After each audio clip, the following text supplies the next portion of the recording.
Hi all, business communication പേപ്പറാണ് നോക്കുന്നത്. Module 3 business writing എന്ന് പറയുന്ന പേപ്പറിൽ ഓൾറെഡി ഒരു ഭാഗം നമ്മൾ നോക്കിക്കഴിഞ്ഞു. What is effective professional writing and how can it improve team productivity, അത് നമ്മൾ നോക്കിക്കഴിഞ്ഞു. ഇനി അടുത്ത വീണ്ടും ഒരു ബ്ലോഗ് പോസ്റ്റാണ് how to write an effective business proposal എന്നാണ് ഈ ഒരു ബ്ലോഗ് പോസ്റ്റിൻ്റെ പേര്. നമുക്കതിൻ്റെ സമ്മറി ഒന്ന് നോക്കി പോവാം. സോ ഇൻട്രൊഡക്ഷനിൽ പറയുന്നത് writing a business proposal is a crucial skill for running a successful business. Proposal is not just about presenting products or services but also about persuading potential clients that your solution is the best fit for their needs. ഇപ്പോൾ business proposal എന്നാണ് പറയുന്നത്. ആദ്യം എന്താണ് proposal എന്ന് വെച്ച് കഴിഞ്ഞാൽ it's a plan we are suggesting to summon. നമുക്കൊരു idea ഉണ്ട്, അത് നമ്മൾ മറ്റൊരാളോട് ചോദിക്കുന്നുണ്ട്. അയാളുടെ ഭാഗത്ത് നിന്നും ഉള്ളൊരു മറുപടി കിട്ടിക്കഴിഞ്ഞാലാണ് ഈ പ്രപ്പോസൽ കറക്റ്റ് ആകുന്നത്, അല്ലെങ്കിൽ പ്രപ്പോസലിൻ്റെ ഒരു എൻഡിലേക്ക് എത്തുന്നത്. ഓക്കെ, മറ്റൊരാൾ അത് കൺസിഡർ ചെയ്യണം. സോ ബിസിനസ് പ്രപ്പോസൽ എന്ന് പറയുന്നത് ഒരു ബിസിനസ്സിൻ്റെ ഏറ്റവും ക്രൂഷ്യലായിട്ടുള്ളൊരു സ്കില്ലാണ്. പ്രപ്പോസൽ എഴുതാൻ പഠിക്കുക, അല്ലെങ്കിൽ പ്രപ്പോസൽ മുന്നോട്ട് വയ്ക്കാൻ പഠിക്കുക എന്ന് പറയുന്നത്. കാരണം നമ്മുടെ കയ്യിലൊരു പ്രോഡക്റ്റ് ഉണ്ട്. നമ്മൾ AC വിൽക്കുന്ന ഒരാളാണെങ്കിൽ നമ്മൾ വരുന്ന കസ്റ്റമറിനോട് ഇതാണ് നിങ്ങളുടെ ബെസ്റ്റ് ഫിറ്റ്, നിങ്ങളുടെ ബഡ്ജറ്റിന് ഒതുങ്ങുന്ന ഏറ്റവും നല്ല ലോങ് ലാസ്റ്റിംഗ് ആയിട്ടുള്ള AC ഇതാണ് എന്ന് പറഞ്ഞ് അവരെ നമ്മൾ പെർsuade ചെയ്യണം, അവരെ കൺവിൻസ് ചെയ്യാൻ പറ്റണം. ഇതിനെയാണ് പ്രപ്പോസൽ എന്ന് പറയുന്നത്. നമ്മൾ ഒരു ഓഫർ കൊടുക്കുവാണ്, പിന്നെ നെഗോഷിയേറ്റ് ഒന്നും ചെയ്യാണ്ട് നമ്മൾ പറയുന്നത് 40% ഡിസ്കൗണ്ട്, ഇതിലും കുറഞ്ഞ പ്രൈസിന് വേറെ ആർക്കും തരാൻ പറ്റില്ല, ഇങ്ങനെയൊക്കെ പറഞ്ഞ് അവരെ കൺവിൻസ് ചെയ്യുന്നതിനെയാണ് ബിസിനസ് പ്രപ്പോസൽ എന്ന് പറയുന്നത്. ഓക്കെ, കൺവിൻസ് ചെയ്യുന്ന hi all, business communication part 2 പേപ്പറാണ് നോക്കിക്കൊണ്ടിരിക്കുന്നത്. മൊഡ്യൂൾ 3 ബിസിനസ് റൈറ്റിംഗ് എന്ന് പറയുന്ന മൊഡ്യൂളിൽ ഇനി ഒരു എസ്സേ കൂടെ ഉണ്ട്, how to write an effective business proposal എന്നാണ്. സോ അതാണ് നോക്കാൻ പോകുന്നത്. ഇൻട്രൊഡക്ഷൻ നോക്കാം. അതിന് മുന്നേ പ്രപ്പോസൽ എന്ന് പറയുന്ന വേർഡിൻ്റെ മീനിങ് തന്നെ എന്താണ്? It's a plan or suggestion നമ്മൾ which we are putting forward for someone else's consideration. നമ്മുടെ കയ്യിലൊരു പ്ലാൻ അല്ലെങ്കിൽ ഒരു സജഷൻ ഉണ്ട്, അത് നമ്മൾ മറ്റാരോടോ പറയുന്നുണ്ട്. ആ വ്യക്തി അത് കൺസിഡർ ചെയ്ത് ഓക്കെ പറഞ്ഞാൽ മാത്രമാണ് ആ പ്രപ്പോസൽ കംപ്ലീറ്റ് ആവുന്നത്. ഓക്കെ, ഇനി ബിസിനസ് പ്രപ്പോസലിലേക്ക് എത്തുമ്പോഴേക്കും it's A crucial skill for running a successful business. ഒരു ബിസിനസ് സക്സസ്ഫുൾ ആവണമെങ്കിൽ നമ്മൾ മുന്നോട്ട് വയ്ക്കുന്ന ബിസിനസ് പ്രപ്പോസൽസ് എല്ലാം ആൾക്കാർ accept ചെയ്തിട്ടുണ്ടാവണം. It's not just about presenting products or services, but also about persuading potential clients that your solution is the best fit for their needs. നമ്മുടെ business അല്ലെങ്കിൽ നമ്മൾ നടത്തിക്കൊണ്ട് വരുന്ന ബിസിനസ്സാണ്, ആ ബിസിനസ്സിൻ്റെ പ്രോഡക്റ്റ്സ് ആണ് കസ്റ്റമറിന് ഏറ്റവും ബെസ്റ്റ് ആയിട്ടുള്ളത് എന്ന് കസ്റ്റമേഴ്സിനെ നമ്മൾ കൺവിൻസ് ചെയ്യിപ്പിക്കണം. ലെറ്റ്സ് സേ നമ്മളൊരു AC മാനുഫാക്ചററാണ്. നമ്മൾ ആൾക്കാരുടെ അടുത്ത് ഇപ്പോൾ ഭയങ്കര ചൂടല്ലേ, നിങ്ങളൊരു AC മേടിച്ചൂടെ എന്ന് പറഞ്ഞു കഴിഞ്ഞാൽ ആരും വാങ്ങാൻ പോകുന്നില്ല. കാരണം അത് ഓൾറെഡി നോൺ ആയിട്ടുള്ളൊരു ഫാക്റ്റ് അല്ലേ. നമ്മൾ അവരെ കൺവിൻസ് ചെയ്യിപ്പിക്കണം എന്തുകൊണ്ട് നമ്മുടെ AC ആണ് മികച്ചത്. ബിക്കോസ് മാർക്കറ്റിൽ ഇഷ്ടം പോലെ വേറെ ആൾക്കാരുടെ AC ഉണ്ട്. അപ്പോൾ അവരിൽ നിന്നുമെല്ലാം നമ്മൾ എന്തുകൊണ്ട് ബെറ്ററായി, നമ്മുടെ AC വാങ്ങിക്കഴിഞ്ഞാൽ എന്തൊക്കെ നേട്ടങ്ങളുണ്ട്, ഡിസ്കൗണ്ട് എങ്ങനെയാണ്, അങ്ങനെയൊക്കെ പറഞ്ഞ് ആൾക്കാരെ നമ്മൾ കൺവിൻസ് ചെയ്യിപ്പിക്കണം. അവസാനം അവർക്ക് തോന്നണം മറ്റേത് AC മേടിക്കുന്നതിനേക്കാളും നല്ലത് നമ്മുടെ പ്രോഡക്റ്റ് വാങ്ങുന്നതാണ്. ഓക്കെ, അതാണ് ബിസിനസ് പ്രപ്പോസൽ എന്ന് പറയുന്നത്. ഇനി ശരിക്കും what is a business proposal എന്ന് ചോദിച്ചു കഴിഞ്ഞാൽ ഇത് മേ ബി ഒരു ക്വസ്റ്റ്യൻ ആയിട്ട് വരാനും സാധ്യതയുണ്ട്. ഈ ഒരു ഡെഫിനിഷൻ നോക്കി വയ്ക്കുക. A business proposal is a document that convinces a potential client to buy a specific product or services. So ഇനി ബിസിനസ് പ്രപ്പോസൽ എന്ന് പറയുമ്പോൾ ഇത് നമ്മൾ റിട്ടൺ ഫോർമാറ്റിലുള്ള ഒരു ഡോക്യുമെൻറ്റിനെയാണ് പറയുന്നത്. അതൊരു ഡോക്യുമെൻ്റ് ആയിരിക്കും. ആദ്യമേ അത് ഓർത്ത് വയ്ക്കുക, റിട്ടൺ ഫോർമാറ്റിലായിരിക്കും. It's a document and it will convince a potential client to buy a specific product or service. നമ്മൾ കൊടുക്കുന്ന പ്രോഡക്റ്റ് ആവാം, സർവീസ് ആവാം, ഇത് വാങ്ങണം എന്ന് നമ്മുടെ ഈ ബിസിനസ് പ്രപ്പോസൽ വായിച്ചു കഴിയുമ്പോഴേക്കും ആ ക്ലയൻറ്റിന് തോന്നും. ഇനി പ്രോഡക്റ്റ് എന്ന് പറയുമ്പോഴത്തേക്കും ഏതെങ്കിലുമൊക്കെ സാധനമായിരിക്കും. സർവീസ് എന്ന് പറയുമ്പോഴേക്കും ഉദാഹരണത്തിന് event management, catering service, car wash service, കാറാവട്ടെ വണ്ടികളാവട്ടെ അതിൻ്റെയൊക്കെ സർവീസസ്, ഇതെല്ലാം എന്താണ്? ഇതും ഒരു പ്രോഡക്റ്റ് പോലത്തെ ഒരു സാധനമാണല്ലോ സർവീസ്. ഇപ്പോൾ ഇതിൽ പ്രോഡക്റ്റ് ആവട്ടെ സർവീസ് ആവട്ടെ ഇത് വാങ്ങണമെന്ന് ക്ലയൻറ്റിനെ കൺവിൻസ് ചെയ്യിപ്പിക്കുന്ന ഡോക്യുമെൻറ്റിനെയാണ് ബിസിനസ് പ്രപ്പോസൽ എന്ന് പറയുന്നത്. It is tailored to address the recipient's requirements and must be both informative and persuasive. ഇനി ശ്രദ്ധിക്കേണ്ട കാര്യം, ഇത് നമ്മുടെ ബിസിനസ് പ്രപ്പോസൽ വാങ്ങാൻ വരുന്ന ആളിൻ്റെ ആവശ്യത്തിന് ആവശ്യത്തിന് അഡ്രസ്സ് ചെയ്യുന്ന സാധനമായിരിക്കണം. അല്ലാണ്ട് 2 AC വാങ്ങാൻ വരുന്ന ഒരാളിൻ്റെ അടുത്ത് 100 AC വാങ്ങിക്കഴിഞ്ഞാൽ നിങ്ങൾക്ക് ഇത്രയും ഓഫറുണ്ട് എന്ന് പറഞ്ഞ് അവരെ പേഴ്സുവേഡ് ചെയ്യാൻ പറ്റില്ലല്ലോ വീട്ടിൽ ആവശ്യത്തിന് വരുന്ന ആളിനോട്. പകരം ഒരു ഇൻഡസ്ട്രിയിൽ വലിയൊരു കമ്പനി തുടങ്ങുന്ന ഒരാളിനോടാണെങ്കിൽ നമുക്ക് അങ്ങനെ പറയാൻ പറ്റും. സോ ആരോട് എന്ത് പറയണം എന്നുള്ള ബോധം നമുക്കുണ്ടാവണം. മാത്രമല്ല ബിസിനസ് പ്രൊപ്പോസൽ എന്ന് പറയുന്നത് ഇൻഫർമേറ്റീവും ആണ്, പേഴ്സ്വേസീവും ആണ്. ഇൻഫർമേറ്റീവ് എന്ന് വെച്ച് കഴിഞ്ഞാൽ നമ്മൾ വാങ്ങാൻ ഉദ്ദേശിക്കുന്ന സാധനത്തിൻ്റെ പ്രൈസ് റേഞ്ച് എങ്ങനെയാണ്, എന്തൊക്കെ നേട്ടങ്ങളുണ്ട്, ഇതെങ്ങനെയാണ് പ്രവർത്തിക്കുന്നത്, ആ കാര്യങ്ങൾ ആൾക്കാർക്ക് അറിയാൻ പറ്റണം. പിന്നെ പേഴ്സ്വേസീവ് ആണ്, നമ്മളെ കൺവിൻസ് ചെയ്യിക്കാനും പറ്റണം. ഇങ്ങനെയാണ് ഇത്രയും വില വരുമെങ്കിലും നമ്മൾ ഇത്രയും വിലയ്ക്ക് തരാമെന്ന് പറയുന്നുണ്ട്, അപ്പോൾ അതെന്തുകൊണ്ട് എന്നുള്ളതിൻ്റെ ഒരു ക്വസ്റ്റ്യനും എഗെയിൻ വരുന്നുണ്ട്. ഇതിനെല്ലാം ആൻസർ പറയാൻ പറ്റുന്ന രീതിയിലായിരിക്കണം ബിസിനസ് പ്രൊപ്പോസൽ ഉണ്ടായിരിക്കേണ്ടത്. ഒരു 1 വേർഡ് ക്വസ്റ്റ്യൻ ആയിട്ടോ 2 മാർക്ക് ക്വസ്റ്റ്യൻ ആയിട്ടോ ഒക്കെ വരാൻ സാധ്യതയുണ്ട്. ഇനി ടൈപ്സ് ഓഫ് ബിസിനസ് പ്രൊപ്പോസൽസ് ഒരു 4 രീതിയിൽ പറയാൻ പറ്റും. മെയിനായിട്ട് 2 രീതി തന്നെയാണ്, സോളിസിറ്റഡ് പ്രൊപ്പോസൽസും അൺസോളിസിറ്റഡ് പ്രൊപ്പോസൽസും. സോളിസിറ്റഡ് എന്ന് പറയുമ്പോൾ നമ്മളൊരു റിക്വസ്റ്റ് അങ്ങോട്ട് കൊടുത്തു, അതിൻ്റെ ഭാഗമായിട്ട് നമുക്ക് വരുന്ന പ്രൊപ്പോസൽസ് ആണ് solicited proposals. Requested by clients often in response to a request for proposal with specific guidelines to follow. ഇനി നമ്മളൊരു വലിയ കമ്പനി സ്റ്റാർട്ട് ചെയ്യാൻ പോകുന്ന ഒരാളായിരിക്കട്ടെ, നമുക്ക് കുറച്ച് മെഷീൻസും കാര്യങ്ങളൊക്കെ വേണം. അതിൻ്റെ വില എങ്ങനെയാണ്, വിവരങ്ങൾ എങ്ങനെയാണെന്ന് അറിയാൻ വേണ്ടി നമ്മളൊരു കമ്പനിക്ക് അങ്ങോട്ടൊരു റിക്വസ്റ്റ് കൊടുക്കുന്നുണ്ട്. എനിക്കിങ്ങനെ 100 സാധനങ്ങൾ വേണ്ടി വരും, എന്താണ് നിങ്ങളുടെ വില എങ്ങനെയാണ് എന്ന് പറയുന്നത്. അതാണ് റിക്വസ്റ്റ് ഫോർ പ്രൊപ്പോസൽ, RFP എന്ന് പറയുന്നത്. നമ്മൾ ചോദിക്കുന്ന സാധനങ്ങളുടെ വില തരിക, അതിനെത്ര ഡിസ്കൗണ്ട് തരാൻ പറ്റും എന്ന് പറയുക. ഇതാണ് സോളിസിറ്റഡ് പ്രൊപ്പോസൽസ്. ഓർക്കേണ്ട കാര്യം, ഇത് റിക്വസ്റ്റ് ചെയ്യുന്നത് ക്ലയൻസ് ആയിരിക്കും.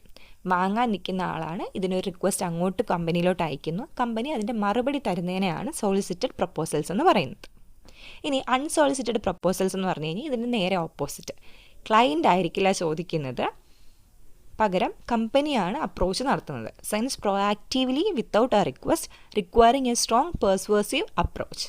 സോ കമ്പനി തന്നെ ഒരു ക്ലയൻറ്റിനെ സ്വന്തമായിട്ട് കണ്ടുപിടിച്ചിട്ട് അയാളെ നമ്മൾ പേഴ്സ്വേഡ് ചെയ്യാൻ ശ്രമിക്കുവാണ്, കൺവിൻസ് ചെയ്യാൻ ശ്രമിക്കുവാണ്, ഈ പ്രോഡക്റ്റ് മേടിക്കണം, it will be useful for you or your company എന്ന് പറഞ്ഞിട്ട് അങ്ങോട്ട് പോയി സംസാരിച്ച് അവരെ കൊണ്ടൊരു സാധനം വാങ്ങിപ്പിക്കാൻ ശ്രമിക്കുന്ന ആ ബിസിനസ് പ്രൊപ്പോസലിനെയാണ് അൺസോളിസിറ്റഡ് പ്രൊപ്പോസൽ എന്ന് പറയുന്നത്.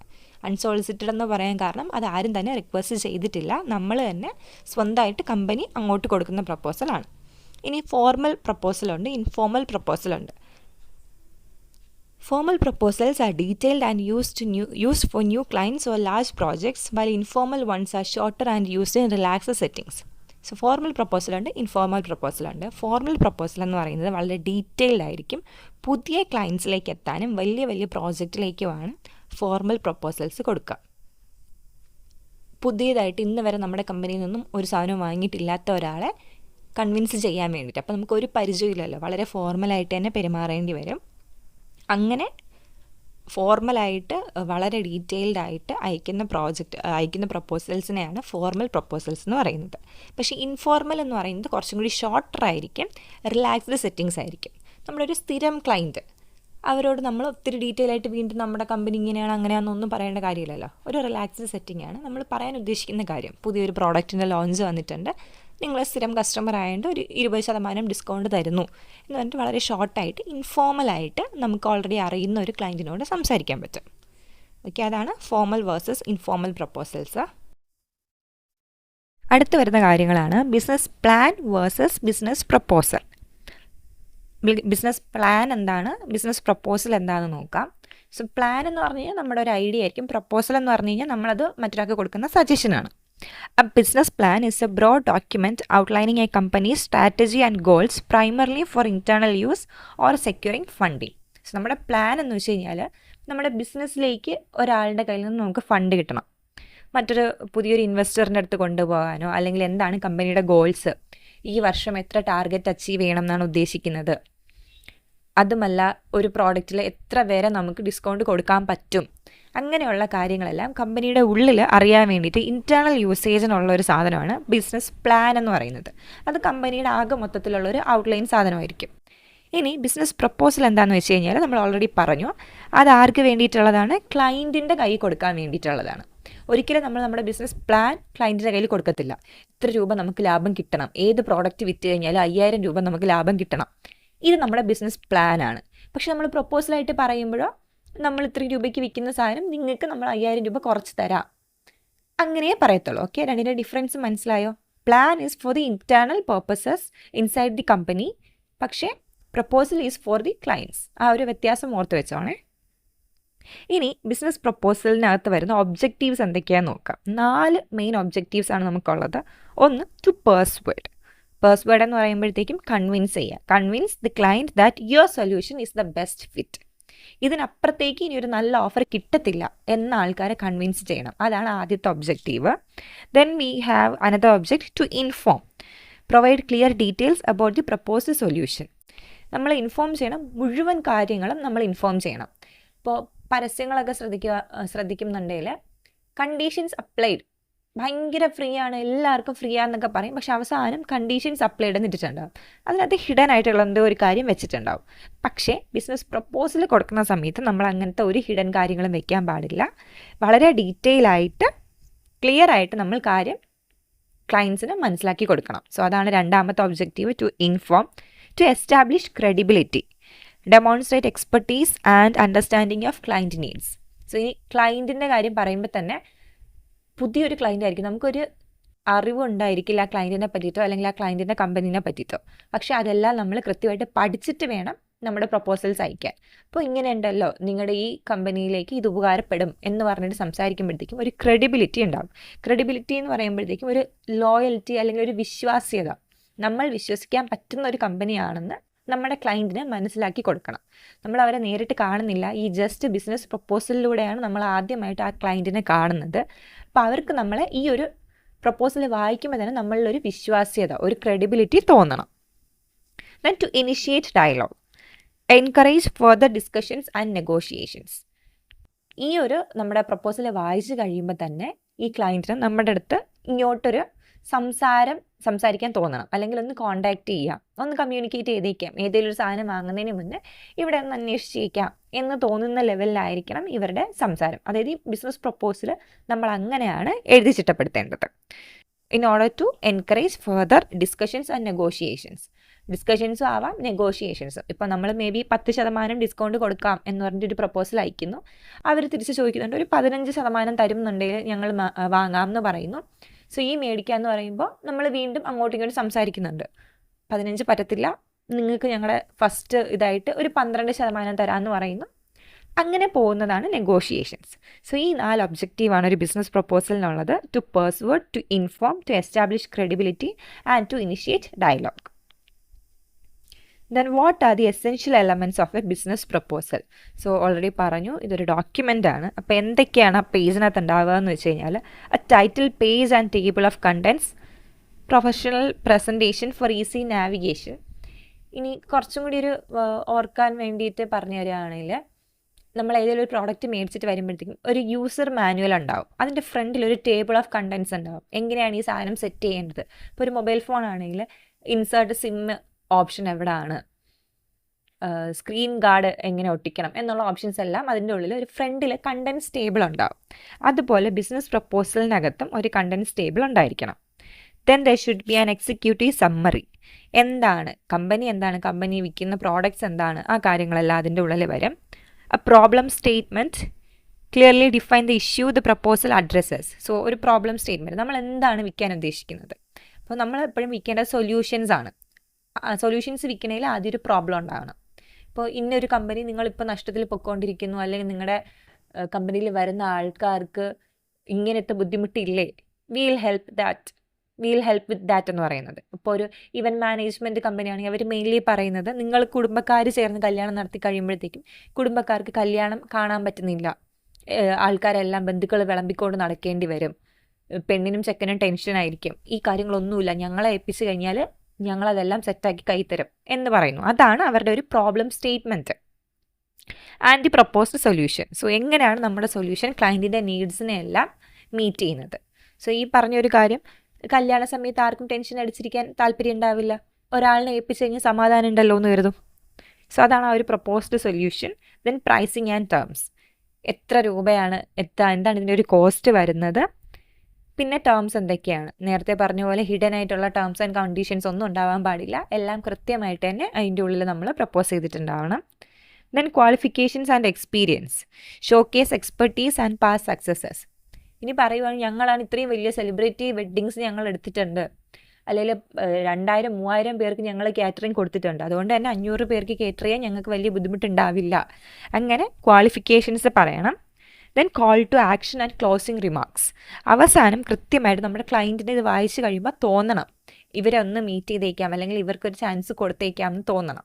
അങ്ങനെ ഇനിഷ്യേറ്റ് ചെയ്യാൻ ഉതകുന്ന രീതിയിലുള്ള ഒരു ബിസിനസ് പ്രപ്പോസലാണ് എഴുതേണ്ടത്. ഇനി ഒരു ടിപ്സ് പറയുന്നുണ്ട്. ഈ പറഞ്ഞ കാര്യങ്ങളെ തന്നെയാണ് അവിടെ ടിപ്സായിട്ട് പറയുന്നത്. എക്സിക്യൂട്ടീവ് സമ്മറി ഉണ്ടായിരിക്കണം, പ്രോബ്ലം ക്ലിയർ ആയിട്ട് പറയണം, സൊല്യൂഷൻ ക്ലിയർ ആയിട്ട് പറയണം, പ്രൈസും ടേംസും പറയണം, നമ്മുടെ ക്രെഡൻഷ്യൽസ് അല്ലെങ്കിൽ നമ്മുടെ എക്സ്പീരിയൻസും സക്സസ്സും പറഞ്ഞിട്ടുണ്ടാവണം. ക്ലയൻറ്റിന് നമ്മുടെ അടുത്ത് തന്നെ വന്നു കഴിഞ്ഞാൽ കിട്ടാവുന്ന നേട്ടങ്ങളെപ്പറ്റി സംസാരിക്കണം.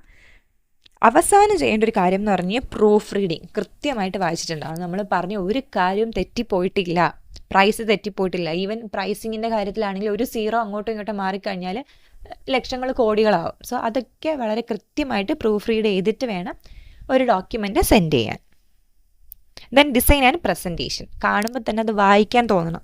ഭയങ്കര ലോഡി ആയിട്ടുള്ള കളേഴ്സൊക്കെയാണ്, ഗോഡി ആയിട്ടുള്ള കളേഴ്സ്, ഭയങ്കര ഫങ്കി ആയിട്ട് എറിച്ച് നിൽക്കുന്ന നിറങ്ങളൊക്കെ ആണെങ്കിൽ ആൾക്കാർക്ക് വായിക്കാനൊന്നും തോന്നത്തില്ല. അതൊക്കെ മാറ്റുക. Maintain a clean professional design with brand consistency. Use white space, charts and bullet points for readability. എല്ലാം ഒരു പാരഗ്രാഫ് ആക്കി വെക്കാണ്ട് ബുള്ളറ്റ് പോയിൻറ്റ്സ് ആണെങ്കിൽ പെട്ടെന്ന് നമുക്ക് വായിച്ച് മനസ്സിലാക്കാൻ തോന്നും. Then ensure കമ്പാറ്റിബിലിറ്റി across different devices.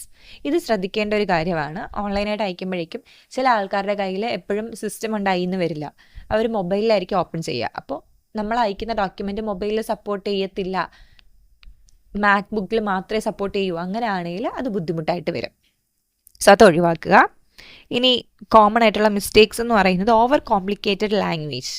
നമ്മൾ ഭയങ്കര സംഭവമാണ്, വലിയ ആർക്കും മനസ്സിലാവാത്ത ലാംഗ്വേജിൽ എഴുതി കഴിഞ്ഞാൽ ആർക്കും നമ്മുടെ അടുത്ത് വരാൻ തോന്നത്തില്ല. അത് മാറ്റണം. Clarity is the key. Clear ആയിട്ട് ഏതൊരു സാധാരണ മനുഷ്യന് വായിച്ചു കഴിഞ്ഞാലും മനസ്സിലാവുന്ന രീതിയിലാണ് നമ്മൾ ഡോക്യുമെൻ്റ് എഴുതി ഉണ്ടാക്കേണ്ടത്. Unrealistic promises that could harm credibility. Unrealistic ആയിട്ടുള്ള കാര്യങ്ങൾ പറയാണ്ടിരിക്കുക. എന്ന് വെച്ച് കഴിഞ്ഞാൽ ഇപ്പം നമ്മൾ പറയുന്നു മാർക്കറ്റിൽ ഇതിന് 20,000 രൂപ വിലയുണ്ട്. നമ്മൾ ഈ പറയുന്ന മാർക്കറ്റ് എന്ന് പറയുന്നത് അവർക്കും പോയി അന്വേഷിക്കാൻ പറ്റുമല്ലോ. വേറൊരു കമ്പനിയിൽ പോയി ചോദിക്കുമ്പോഴത്തേക്കും 10,000 രൂപ വിലയുള്ള ഒരു സാധനത്തിന് നമ്മളിവിടെ പുകഴ്ത്തി കയറ്റി പറഞ്ഞേക്കുവാണ് 20,000 രൂപയുണ്ട് ഇതിന് വില.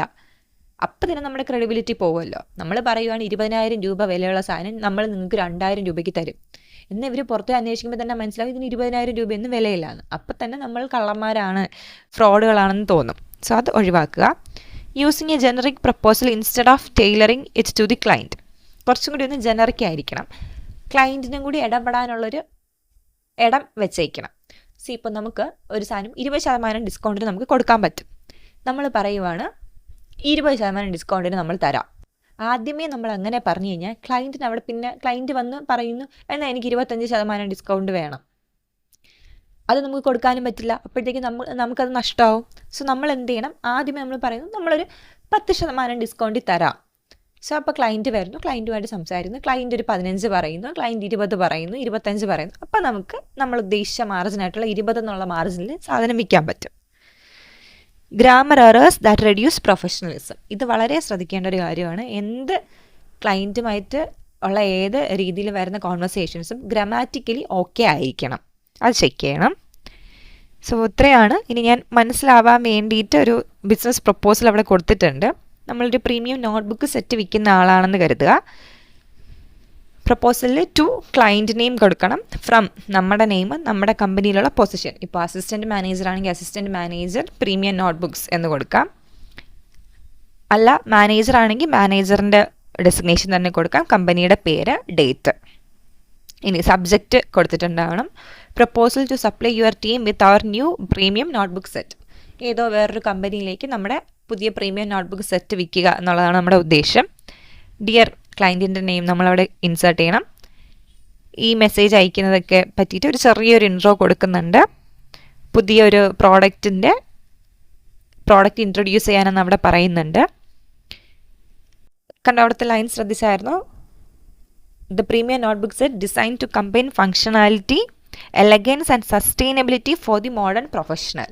3 കാര്യങ്ങളാണ് ഹൈലൈറ്റ് ചെയ്ത് പറയുന്നുണ്ട് അവിടെ. പിന്നെ പ്രോഡക്റ്റ് ഓവർവ്യൂ എന്ന് പറഞ്ഞൊരു കുഞ്ഞ് സെക്ഷൻ കൊടുക്കുന്നുണ്ട്. അതിൽ തന്നെ കീ ഫീച്ചേഴ്സ് എന്തൊക്കെയാണ്. എലഗൻറ്റ് ഡിസൈൻ, ആ നോട്ട്ബുക്കിൻ്റെ ഡിസൈനിനെ പറ്റിയിട്ടാണ്. High quality paper, smart layout, eco friendly materials, custom branding.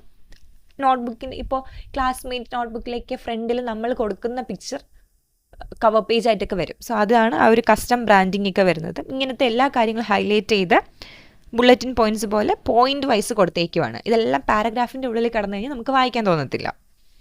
Then അടുത്താണ് convincing part. Why this matters for you. Clarity, organisation, motivation, impact, productivity, daily പ്ലാനിങ്ങിനും മീറ്റിംഗ്സിനൊക്കെ നിങ്ങൾക്കത് ആവശ്യമാണ് എന്ന് പറഞ്ഞിട്ട് അവരെ നമ്മൾ അങ്ങോട്ട് പേഴ്സുവേഡ് ചെയ്യുവാണ്. സോ ഇവരുടെ കയ്യിലുള്ള ഉണ്ടാവും എന്നുള്ള നോട്ട്ബുക്കിനേക്കാളുമെല്ലാം എക്കോ ഫ്രണ്ട്ലിയും കൂടെയാണ് എന്നൊക്കെ പറഞ്ഞാണ് പേഴ്സുവേഡ് ചെയ്യുന്നത്. ദെൻ സ്പെഷ്യൽ ഓഫർ പറയുന്നുണ്ട്. Exclusively 15% discount on your first bulk order. ഒരു ബുക്ക് മേടിക്കുമ്പോഴല്ല, ബൾക്കായിട്ട് മേടിക്കുമ്പോൾ തന്നെയാണ്. എന്നിട്ടും പറയുന്നുണ്ട് ഒരു ഫ്രീ സാമ്പിൾ അയക്കാനും റെഡിയാണ്. ഇത് നിങ്ങൾ ഒന്ന് ജസ്റ്റ് വായിച്ചു നോക്കിയിരുന്നാൽ മതി. ഇനി നെക്സ്റ്റ് സ്റ്റെപ്പ് എന്ന് പറയുന്നത് നിങ്ങളുടെ അവൈലബിലിറ്റി പറഞ്ഞു കഴിഞ്ഞാൽ അങ്ങോട്ട് വന്ന് ഈ ഒരു ബുക്കിനെ പരിചയപ്പെടുത്താൻ വരെ റെഡിയാണ്. അവസാനം പറയുന്നുണ്ട് thank you for considering our proposal. ആദ്യമേ ഒരു താങ്ക് യു വരെ പറഞ്ഞിട്ടാണ് പോകുന്നത്. Warm regards, your full name, വീണ്ടും ആ ഒരു പൊസിഷനും കാര്യമൊക്കെ അവിടെ കൊടുത്തിട്ടുണ്ടാവുക. ഇത്രയേ ഉള്ളൂ പ്രൊപ്പോസൽ. എക്സാമിന് ചിലപ്പോൾ ഒരു പ്രൊപ്പോസൽ എഴുതാൻ ചോദിച്ചാലായി, അതുകൊണ്ടൊരു ഉദാഹരണം തന്നതാണ്. ഒന്നും കൂടി വേണേൽ പോസ് ചെയ്തിട്ടൊക്കെ ആ ഒരു പ്രൊപ്പോസൽ വായിച്ചു നോക്കുക, കൃത്യമായിട്ട് ഇപ്പോൾ മനസ്സിലാവും. ഇനി ഇവിടെ നിന്നും എന്തൊക്കെ ചോദിക്കാൻ പറ്റും എന്നുള്ളതിൻ്റെ മോഡൽ ക്വസ്റ്റ്യൻസ് ആണ്. What is a business proposal എന്ന് ചോദിക്കാം. What are the types of business proposals ചോദിക്കാം. Essential elements of a business proposal. What are the objectives of a business proposal. What are the difference between business plan and business proposal. ഇനി last ക്വസ്റ്റ്യനായിട്ട് ചോദിക്കാൻ പറ്റുന്ന സാധനമാണ് create a business proposal for the new vending machine your company is introducing. Okay, അപ്പോൾ vending മെഷീനെ പറ്റിയിട്ടാണ് പറയേണ്ടി വരിക. വെൻഡിങ് മെഷീൻ കാശ് കൊടുക്കുമ്പോഴത്തേക്കും അല്ലെങ്കിൽ കാശ് ഇൻസേർട്ട് ചെയ്യുമ്പോൾ സാധനം കിട്ടുന്നതിനാണ് വെൻഡിങ് മെഷീൻ എന്ന് പറയുക. ഇതുപോലെ ഏതെങ്കിലും ഒരു പ്രോഡക്റ്റിനെ പറ്റിയിട്ട് ചിലപ്പോൾ ഒരു ബിസിനസ് പ്രൊപ്പോസൽ എഴുതാൻ ചോദിച്ചേക്കാം. ഈ കുറച്ച് മുന്നേ ആ എക്സാമ്പിൾ കാണിച്ചെന്ന ആ ഒരു മോഡൽ ഓർത്ത് വെച്ച് കഴിഞ്ഞാൽ എഴുതാൻ പറ്റും. ഇതൊക്കെ എഴുതാൻ പറ്റുന്നുണ്ടോ, ക്വസ്റ്റ്യൻസ് ഓക്കെ ആണോ എന്നുള്ള കാര്യം ഒന്ന് നോക്കുക. മനസ്സിലായി കാണുമെന്ന് വിചാരിക്കുന്നു. Thank you for listening.